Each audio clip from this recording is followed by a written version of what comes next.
برنامه سیاسی و تحلیلی دیدگاه. درود بر شما تماشاگران عزیز.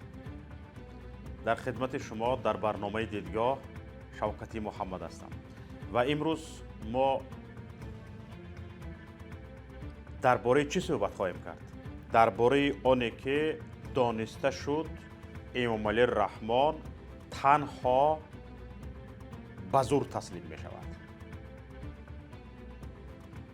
یعنی فقط زوری را می فهمد. مبارزه آسایشته و گفتگو، اشاره به اصلاحات، این چیزها را نمی فهمد. حادثه های 2 هفته اخیر نشان داد که حکومت تاجیکستان انیقترش خود امام علی رحمان کمترین قدم سوی مردم ماندنی نیست و تا آخرین لحظه تنها از زور کار میگیرد و تنها به زور تسلیم می شود.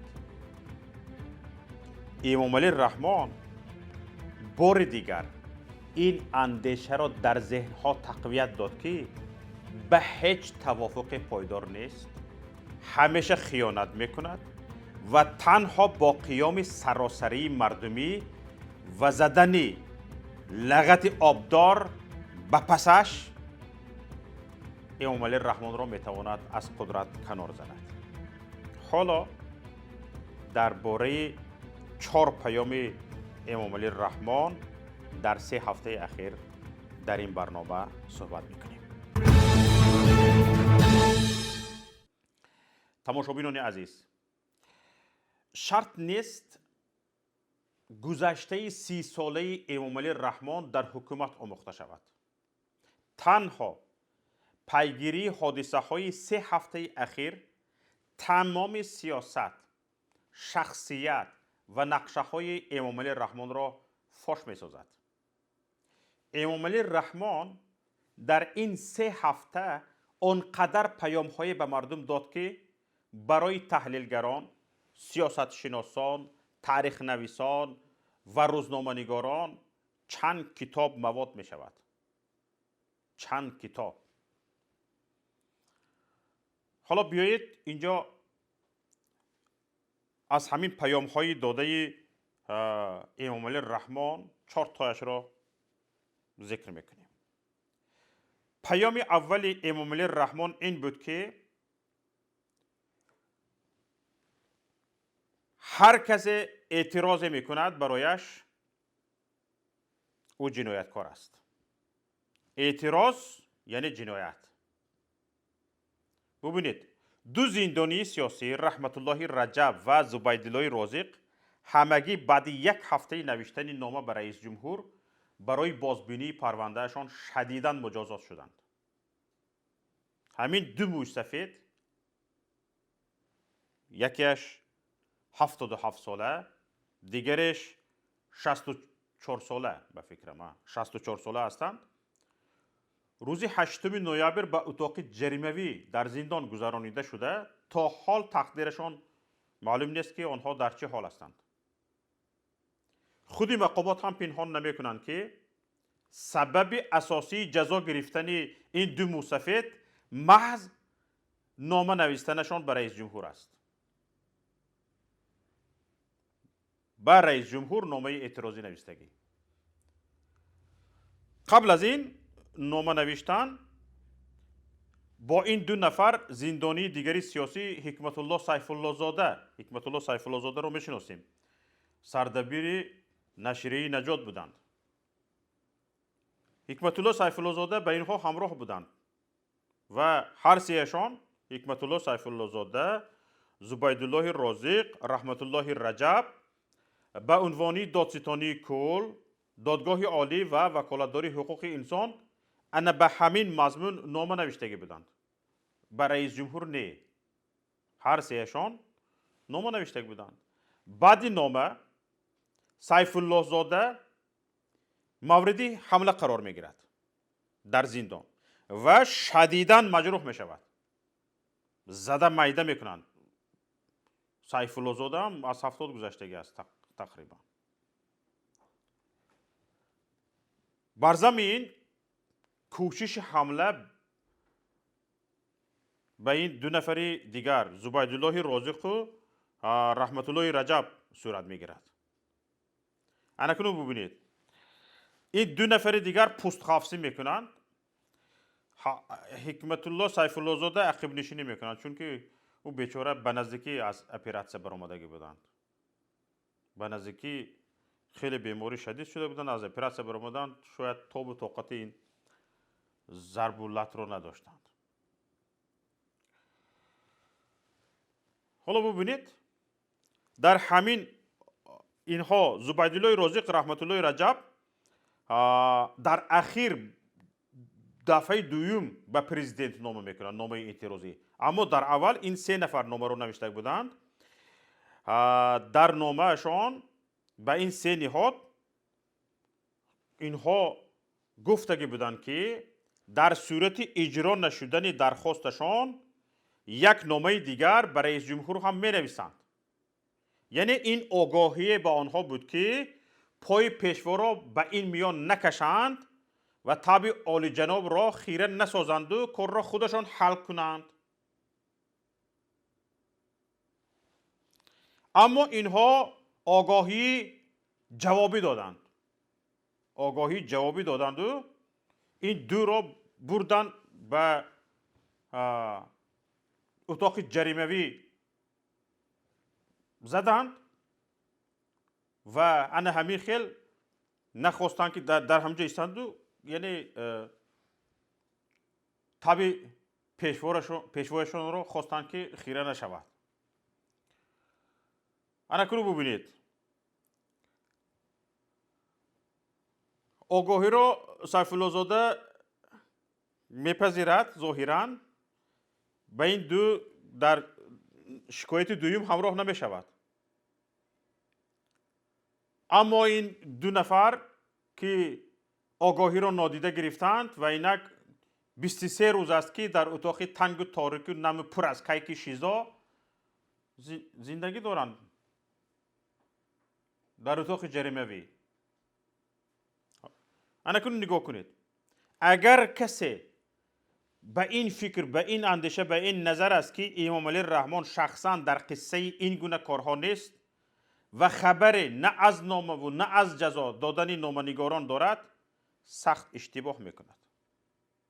خبر دارد.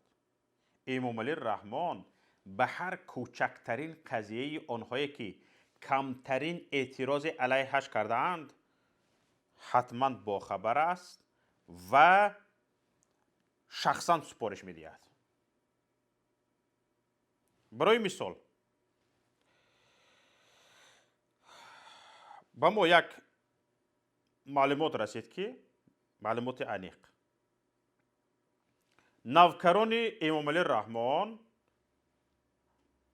از او درباره حکم پسر میرزا ضیایف میپرسند. این پیشوا که در حالت مستی قرار داشته است امر میکند 23 سالش دهند.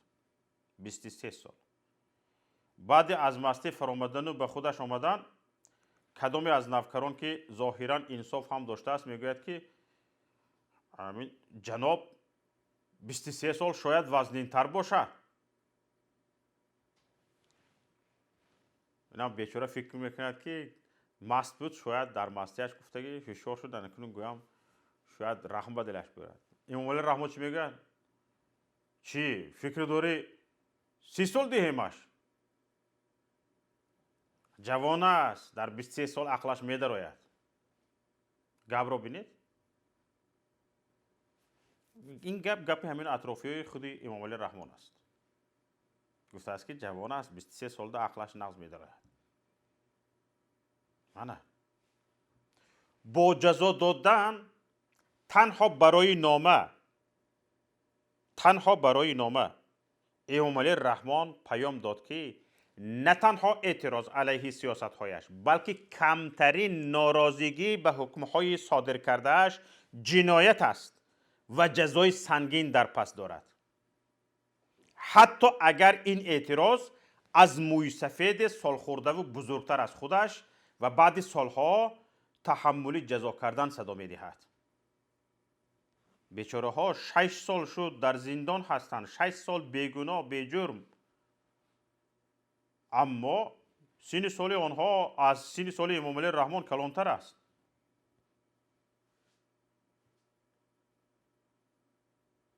اکثریت امروزه حال خواننده های امام علی رحمان را بابای امام علی رحمان گفته گپ میزنه. آنها سن سالشان از امام علی رحمان کلانتر است، بیگناه برده پشت پنجره زندان کرده است، اما کمترین اعتراض را از آنها قبول ندارد. این هم در حالی است که آنها 6 سال باز در زندان جیم بودند، جان از جانشان گذشت و نهایت اول به این نهادهای پایینی و پروکراتور گنرالی و سود عالی اینها مراجعت کردند و گفتند که اگر شما دیده نبرید ما برای رئیس جمهور شکایت میکنیم. وقتی که جواب شکایتشان را نگرفتند برای رئیس جمهور مراجعت کردند. بعدی برای رئیس جمهور مراجعت کردن انکنون 23 روز است که در اتاق جریمه‌ای هستند دو موسفید.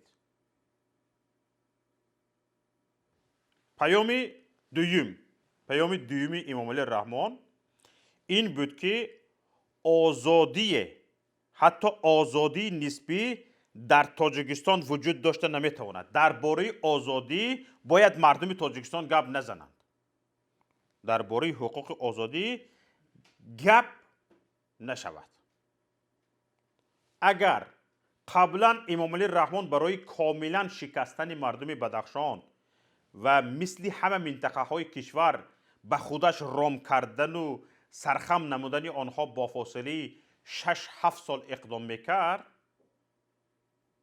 این دفعه همگی 3 سال فقط امام علی رحمان توانست که صبر کند. 3 سال. ببینید ظاهراً با رفتن سین سالش بالا رفته شده است، امام علی رحمان حس خودخواهیش بیشتر شده است.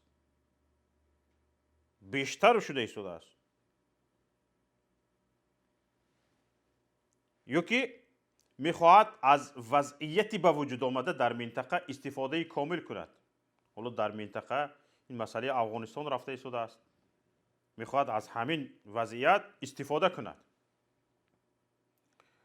یادتون باشد چند روز، تقریبا 10 روز انیقترش 20 نوامبر یک هیئت بلندپایه اتحادیه اروپا با راهبری جوزف بورل، این کس مسئول سیاست خارجی اتحادیه اروپا است، این هیئت وارد دوشنبه شد و در حاشیه نشست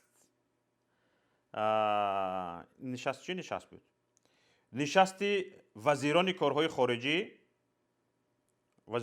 خارجی 5 کشور آسیای مرکزی با مقامات بلندپایه کشور از جمله خود امام علی رحمان بورل جوزف دیدار گفتگو میکند با هیئتش. در همین حال از زبان نمایندگان بریوسل که همیشه لاف از حمایت حقوق انسان میزند درباره پایمالشوی حقوق بشر در منطقه در آسیای مرکزی حرف صدا نداد. طبق اطلاع یک منبع، وزیران کارهای خارجی اتحاد اروپا و آسیای مرکزی اصلا مسئله پایمالشوی حقوق انسان را در دوشنبه بررسی نکردند. ببینید تا رسیدن پای جوزف بورل به تاجیکستان از بشیزا گذرانیدن 2 زندانی سیاسی که بیگناهیشان را سازمان ملل متحد ثابت و آزادیشان را طلب کرده است 2 هفته میگذشت. 2 هفته و سر و صداهای زیاد در رسانه ها راه افتاده بود. خیلی در شبکه‌های اجتماعی در این باره گپ بود، اما این با نام حامیان حقوق انسان در سراسر جهان این شدیدترین پایمالشوی حقوق انسان‌های بیگناه را ندیدند، تماما اهمیت ندادند. گذشته از این هنوز پای جوزف بورل از دوشنبه کنده نشده، مقامات به همسر محمد علی حید زندانی دیگری سیاسی اجازه واخوری را ندادند. این بیچاره در 6 ماه یک بار تا نیم ساعت باید واخوری میکرد. به همین هم اجازت ندادند. این هم در حالی است که بیگناهی محمد علی حیید از جانب کمیسیون حقوق بشری سازمان ملل متحد مخصوص تاکید و آزادیش طلب شده است و محمد علی حیید حق واخوری با خانواده‌اش را در 6 ماه یک بار و برای نیم ساعت دارد. یک بار برای نیم ساعت. نو ببینید برابر کنده شدن نمایندگان اتحادیه اروپا از تاجیکستان حادثه خاروخ سر زدند. حادثه خاروخ. ببینید ظاهرا امام علی رحمان وعده اتحادیه اروپا را دریافت کرده که بنابر هماهنگی موقع تاجیکستان و اتحادیه اروپا نسبت افغانستان، اتحادیه اروپا دیگر نقض حقوق بشر در تاجیکستان را نمی بیند. چشمش کور می شود در این مسئله. و همچنین امام علی رحمان تصمیم میگیرد که بدون تأخیر نه تنها مسئله رقیبان سیاسیش چی در زندان و چی در بیرون از آن، بلکه مسئله بدخشان سرکش را هم گرم و گرم حل کند. واقعا حل میکرد. البته حل میکرد. حتی با بخون کشیدن نیمی بدخشان حل میکرد. اگر ایستادگی مردمی و دستگیری سراسری تاجیکستان از تمام دنیا نمیشد، حل بود مسئله. باور کنید حکومت انتظار نداشت که تاجیکان تمام دنیا با این شور به حمایت مردمی بدخشان میخیزند و خوف خیزش سراسری در تمام کشور به وجود می آید. این خوف تا حد قوی بود که طبق اطلاع ما در بیشتر ناحیه های کشور از جمله ناحیه های دور افتاده ترین کشور در آن طرف تاجیکستان، در شمال ترین نقطه تاجیکستان در ناحیه اشت که از 3 طرفش ازبکستان است تا ولایت مرکز، باور کنید کسی ناحیه اشت رفته باشد 100 کیلومتر دشت خالی است. اینجا پاسگاه ها موندن در چند جا، در چند دهاتی که مردمش فعال است، از سیاست با خبر است، به ما خبر دادن. پاسگاه های اضافگی ایجاد شدن 3 روز 4 روز. تماشابینان این گونه برنامه های ما تنها در ولایت سوخت که همیشه آرام است گفتند که حداقل 4 پاسگاه در ناحیه اشت، 5 پاسگاه در استرافشان و 3 پاسگاه در مسچا به میان آمد. ان همین خیل خبرها از تمام کشور به ما رسیدند.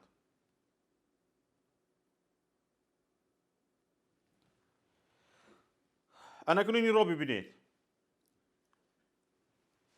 از وعده حکومت به مردم بدخشان برابر پراکنده شوی تظاهرگران هیچی نماند. همه چیز فراموش شد و از اولین روز به فریب خیانت شروع کردند. حالا این بار 5م است که مردم بدخشان را با یک اصول این رژیم فریب میدهد. با یک اصول. اکنون با همین عمل کردش امام علی رحمان پیام داد که اگر گذشت‌های هم در مورد حقوق انسان و دادن بعضی آزادی ها به مردم میکند، تنها به خاطر اعمال فشار و تهدید تحریم ها هست. در عکس حال در تاجیکستان نمیتواند کمترین آزادی، حتی آزادی نسبی هم که به طبع پیشوا سازگار نیست، وجود داشته باشد.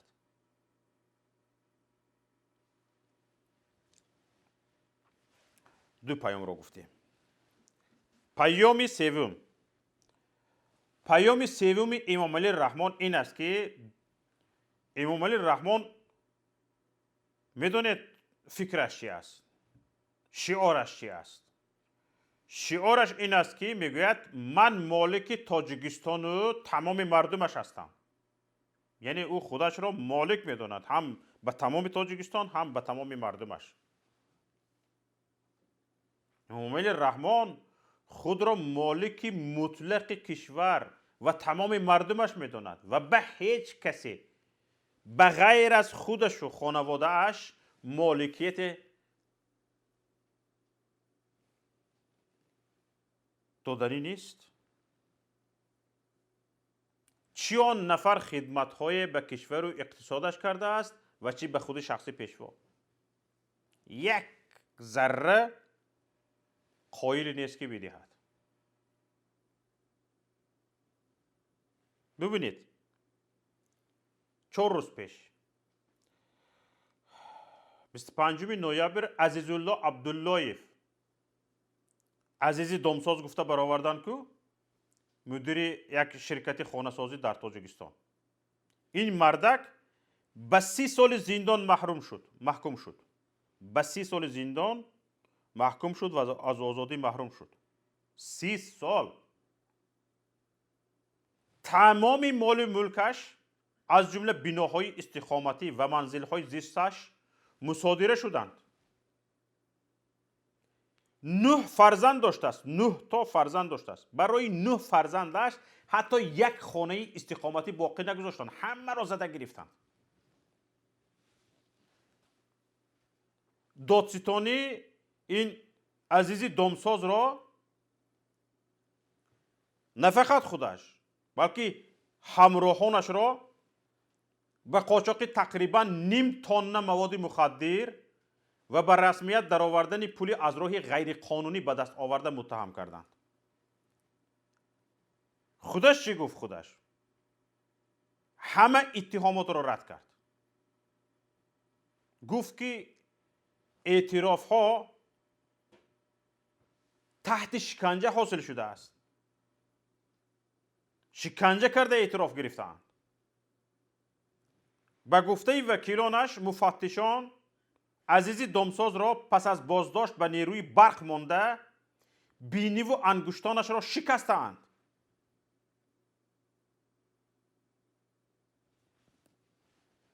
حالا طبق معلوماتی که به ما رسیده است گناه اساسی این عزیزی دامساز این بوده است که نخواسته از شرکت ساختمانی و بناهای در حال ساختنش را در اختیار افراد خانواده پیشوا گذارد. نخواسته از بیزنسش را به خانواده پیشوا بدهد. همین قدر گناه داشته است. انا به همین خاطر عزیزی دامساز را مثل رجبالی اودینایف یادتون هست؟ رئیس شرکت امید 88 اینم نخواسته که بود بیزنسش را در اختیار شمس‌الله صاحبی تیاد دامادی پرزیدنت.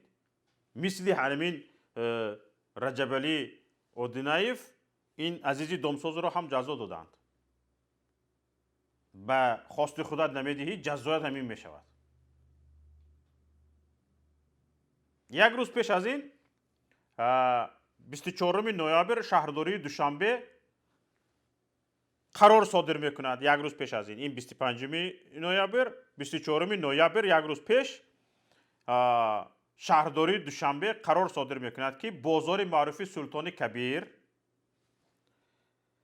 مرکز سودای آسیا، همچنین مرکز سودای مدد تخریب کرده شوند، به زمین یکسان کرده شوند. برای چی؟ هدف از این تخریب کاری چی بوده است؟ به طلبات معماری و شهرسازی معاصر موافق کردن و تامین حرکتی به ممانعت ماشین ها در 3 کوچه پایتخت. همین قدر. انا همین بهانه را آورده یک بازار 2 مرکز سودا را به زمین یکسان میکند. انا کن چی شده کنه؟ سلطان کبیر را تخریب کردند، 1700 نفر رو بیکار میمونند. 1700 کس که بیکار موند کجا میرود؟ مهاجرت. اینا چی گفتن به سوداگران بازار؟ گفتن که میلش شما می توانید به بازاری کوشانیان رفته در آنجا سودا کنید. بازار کوشانیان از آن کی است؟ از آن شمس الله صاحبوف. اکنون ببینید. اکنون ببینید. اما هدف اساسی تنها بازار شمس الله نیست. فقط بازار شمس الله به رفتن این مردم نیست. حالا در 24 نوامبر گفتیم. از این 5 روز پیش، روز 19 نوامبر، در همین ناحیه فردوسی پایتخت که بازار سلطان کبیر در همین جا هست، در این بازار ناحیه فردوسی، بازار سلطان کبیر همونجا است. مرکزی سودای سیام مال در مساحت 3.5 گکتار و با حدودی 100 نقطه سودا به کار شروع کرد. کار سر کرد. سیام مال از آنی که از افتتاحش میبینیم. در افتتاح این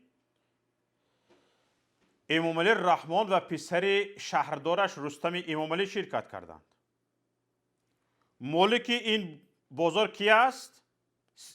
مالک بازار سیام مال کی است؟ اوستا گروه، شرکت اوستا گروه. اکنون ما درباره اوستا گروه یک برنامه کرده بودیم. هم مالک شرکت کی است؟ مالکش خود شرکت کی است؟ رستم امام علی. مالک شرکت رستم امام علی است و توسط جوره هایش برادران میرزایفا اداره می شود. یکی از این میرزایفا جوره قلین همسنف رستم است. یا بدو گیرید. اکنون با حبس عزیزی دامساز عزیزالله عبداللهیفو، مصادره مالکیتش و تخریب بازار متعلق به عوض کبیروف که همیشه در خدمت عائله بود و دالیه میداد، امام علی رحمان این پیام را بار دیگر به مردم کشور داد که من مالک نه تنها تمام کشور و دارایی هایش، بلکه من مالک هم مردم هستم، هر یک شما هستم، و هم مالک دارایی هایتان هستم. هر چی دارید از من است. کی خواهید؟ نه کی خواهم میدهید. ندادید من جایتان را معلوم میکنم، من بعد میفهمید. هم تو تمام نه، هم تو این خیل نمیدی هم گفتگی ها خلاص نمیشود. به حدود دست و ادب دادی تمام، ندادی بسیار شرایطت وضمین میشود. هرگاه و هر کسی را خواست میکشد، زندان میکند، دارایی هایش را میگیرد. انا این بود پیام سیوم امام علی رحمان. اکنون پیام چهارمش و این هم در برنامه امروزه ما پیام آخرینش را گپ میزنیم. امام علی رحمان پیام چهارمش این است که من قصاصم را از هر کس و تا آخرین لحظه میستانم.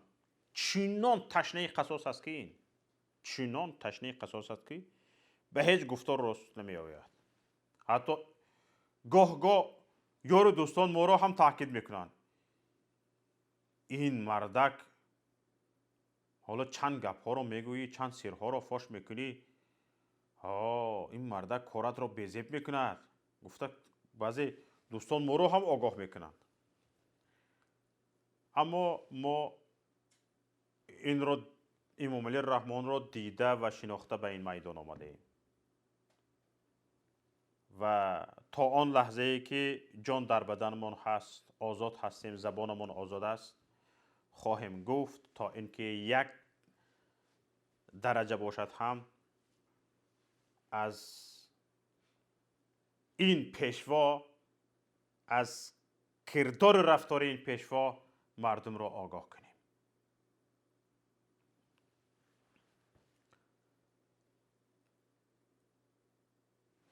تماشابینان عزیز دقت دهید. حالا در اول من گفتم که نمایندگان اتحادیه اروپا به تاجیکستان آمده بودند. بله، اکنون آمدند و رفتند، رقص کردند، با دختران بازی کردند، رفتند. نمایندگان اتحادیه اروپا. حالا یگان نماینده اتحادیه اروپا همین آمدن نمایندگانش به تاجیکستان و همین تنتکی های نمایندگانش را حالا شرح نداده است که اینها برای رقص بازی آمدگی بودند، برای چی آمدگی بودند و آیا اتحادیه اروپا تا این حد خودش را پست میزند. حالا از اتحادیه اروپا این را کسی شرح نداده است. اما با استفاده از چشم‌پوشی اتحادیه اروپا به حقوق انسان در تاجیکستان، امام علی رحمان نه تنها اقدام به تسخیر کاملی بدخشان کرد، بلکه کینه دیرینه اش را به سر رقیبان سیاسی اش فرو ریخت.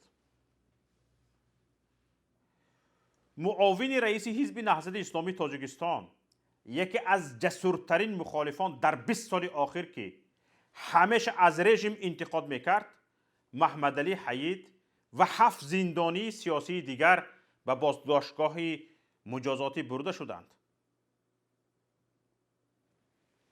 حالا ببینید سالها این پیشوا نقشه نابودی آنها را در سر میپرورید، اما به حیث رهبر یکی از قشاق‌ترین کشورهای دنیا که خودش آن را به این حال رسانیده است، همیشه نیاز به کمک‌های خارجی داشت و دارد. کمک‌ها به خصوص کمک‌های غربی در اکثر حالت طلب تامین حد اقلی حقوق بشر را با خود داشتند. حالا که این طلب از صحیفه افتاده است، می شود قصاص دیرینه را ستاند. حالا امام علی رحمان از همین فرصت استفاده کردنی است. اما حالا تشبیره را خام شمرده است امام علی رحمان.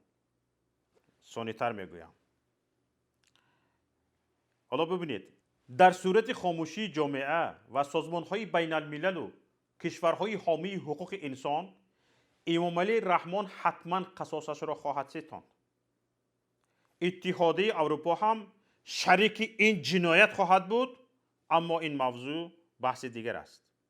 دیگر وقت در این باره گپ میزنیم. فکر میکنم بعد از حادثه خاروخ، حادثه بدخشان، کمتر عقلشان در آمدگی است، فکرشان دیگر شدگی است. الکی با مخالفین واخوری را سر کردند، دعوت کردند و کمتر فکرشان دیگر شدگی است. به فکرم به خطایشان صرفم رفتند که چه خطایی کردند بعد از حادثه بدخشان، چون که آنها پیش از حادثه بدخشان آمده رفته بودند. با شروع قصاصگیری از رقیبان دیرینش، امام علی رحمان این پیام را هم به جامعه داد که هر کسی حتی سالها قبل جرأت رقابت یا کمترین اعتراض به او را کرده است، از قصاص و خشمش ایمن نخواهد ماند. امام علی رحمان ثابت کرد که از هر فرصتی به دست آمده، از هر عقب نشینی، سستی کردن مردم، کم ارادگی را بدون درنگ استفاده میبرد و پا فراتر میگذارد. امام علی رحمان قطعا این پیام را به مردم داد که تنها زبان زور را میفهمد، زبان زور را، تنها مشت را میفهمد، مشت و لغت را، و تنها همان امام علی رحمان را میتواند از قدرت کنار زند که او زور باشد. تماشابینان عزیز، این بود نهایت برنامه امروزه دیدگاه. یکایی که شما را به الله پاک میسپارم. موفق و سربلند و پیروز باشید.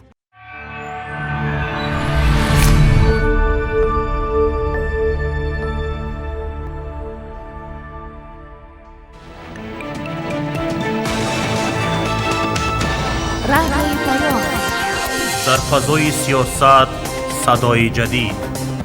رادیوی پیام، علم، فرهنگ، نوید. رادیوی پیام، مشورت، بحث، گفت و شنید. در تمام دنیا روی رسانه اینترنتی رادیو پیام نقطه نت.